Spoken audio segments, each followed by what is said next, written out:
Advocate Mahesh साहब और जितने भी मिनिस्टर हैं और जितने भी कांग्रेस पार्टी के यहाँ पे लोग हैं, मैं इस दुखद दिन है आज हम लोग यहाँ पे धरने पे बैठे हैं, क्योंकि आज बहुत दुख की बात है कि जो मनरेगा जो था, जो गरीब लोगों के लिए जो स्कीम थी, आज उसको चेंज करके अलग अलग नाम, उसको अलग नाम देके और उसमें जो भी अपने गरीब लोगों को जो फ़ायदा होता था वहाँ पे बिल्कुल फ़ायदा नहीं होगा। क्योंकि मुझे ये लग रहा है कि बीजेपी गवर्नमेंट नहीं चाह रही कि जहाँ पे भी गांधी का नाम है उसको हटा देना चाह रहे। ऐसा मुझे ऐसा लग रहा है कि नोट पे से भी आगे चल के हटा देंगे, बट लेकिन ये हम लोग, हमारी पार्टी यहाँ पे कभी होने नहीं देगी, क्योंकि गांधी का नाम, तो गांधी जी जो काम किया है नेशन के लिए और हिंदुस्तान के लिए और ऑल ओवर वर्ल्ड में उनके इतने अगर आप 80-90 जगह सिटीज में भी जाएंगे, कंट्रीज में जाएंगे तो उनका स्टैचू है। तो महात्मा गांधी एक बहुत बड़े फिगर थे और उनका नाम हटा के ये बिल्कुल बहुत गलत बात हुई। यहाँ से बिल्कुल 100% डाउनफॉल स्टार्ट है और डाउनफॉल बिल्कुल स्टार्ट होगा और हम इंशाल्लाह 29 में हम इंशाल्लाह कांग्रेस की गवर्नमेंट बनेगी।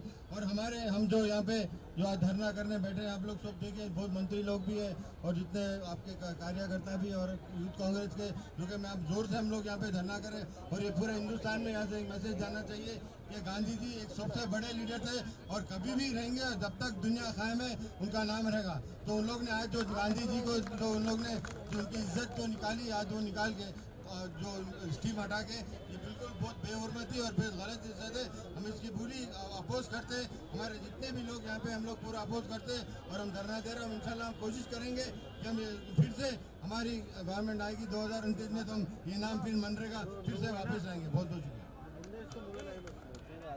గౌరవ మంత్రివర్యులు వాకిటి శ్రీహరి గారిని మాట్లాడాల్సిందిగా కోరుతాను.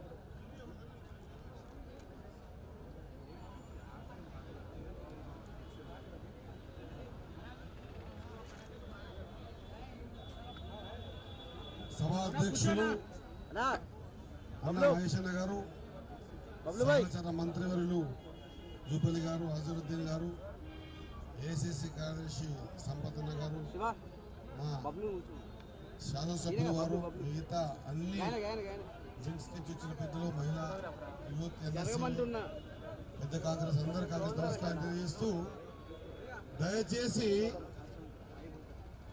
ఈరోజు భారతదేశమంతా నివ్వరపోయే విధంగా ఈ తీసుకున్న నిర్ణయంపై చర్చ జరుగుతూ ఉంది. కాబట్టి ఒకసారి గట్టిగా స్లోగన్ వినిపించవలసిందిగా మీ అందరితో కోరుకుంటూ, జబ్ తక్ సూరజ్ చాంద్ రహేగా, దయచేసి నోరున్న వాళ్ళు నోరు, చెయ్యి ఉన్న వాళ్ళు చెయ్యి గట్టిగా లేపి మాట్లాడి స్లోగన్ ఇవ్వాలి. ఇది ఆషామాషి కాదు, జోక్ కాదు. जब तक सूरज चांद रहेगा, जब तक सूरज चांद रहेगा, आवाज दो, आवाज दो, जब तक सूरज चांद रहेगा. ధన్యవాదాలు మిత్రులారా. ఈ రోజు భారతదేశంలో పుట్టిన ప్రతి పౌరుని బాధ్యత, బాపు అంటే గాంధీ, తాత అంటే గాంధీ జీ, అంటే బాపూజీ అంటే అణువణువున రక్తంలో మరుగుతున్న ప్రతి యువకుడు కూడా ఆలోచన చేస్తాడు, ఏమైపోతుంది ఈ దేశంలో. ఓనాడు గాడ్సే పేరు చెప్పి గాంధీ తాతను గాడ్సే చంపితే ఈ రోజు గాంధీ తాత పేరు తీసి వీళ్ళు కూడా చంపుతున్నారన్న ఆక్రోధనతో యువకులంతా ఉన్నారన్న విషయాన్ని గ్రహించవలసిందిగా నేను వేదిక ద్వారా తెలియజేస్తా ఉన్నా. బాపు అద్దాలు కావాలి స్వచ్ఛ భారత్ కి. ఆ అద్దాలు లేకుంటే స్వచ్ఛ భారత్ ప్రోగ్రామే సక్సెస్ కాదు. బాపు ఘాటి దగ్గర పోయి నమస్కారం చేయకపోతే భారతీయులు ఎవరిని కూడా యాక్సెప్ట్ చేసే పరిస్థితి లేనప్పుడు అది కూడా కావాలి. కానీ ఒక చట్టం చేసిన భారతదేశంలో, ఒక చట్టం చేసిన భారతదేశంలో ఆ రోజు కాంగ్రెస్ పార్టీ హయాంలో మారుమూల పల్లెల్లో ఉపాధి లేక వాళ్ళ జీవితాలు కొట్టుమిట్టాడుతూ ఉంటే వాళ్ళందరికీ కూడా 100 రోజుల పని కల్పించాలా. ఆ కల్పించిన వల్ల వాళ్ళ కుటుంబాలు బాగుపడతాయని దేశమంతా కూడా 100 రోజుల పని కాదు, గాంధీ తాత పని అని చెప్పి పని చేసుకునేటువంటి సందర్భాన మెల్లమెల్లగా దాన్ని 100% గతంలో కాంగ్రెస్ పార్టీ ఉన్నప్పుడు నిధులిస్తా ఉంటే తర్వాత దాన్ని 60% కుదించారు. 40% మన స్టేట్ గవర్నమెంట్ మీద పెట్టారు. ఇప్పుడు ఏకంగా బాపూజీ పేరే మారుస్తా ఉన్నారు. ఇంతకంటే దుర్మార్గం ఇంకొకటి ఉండదు.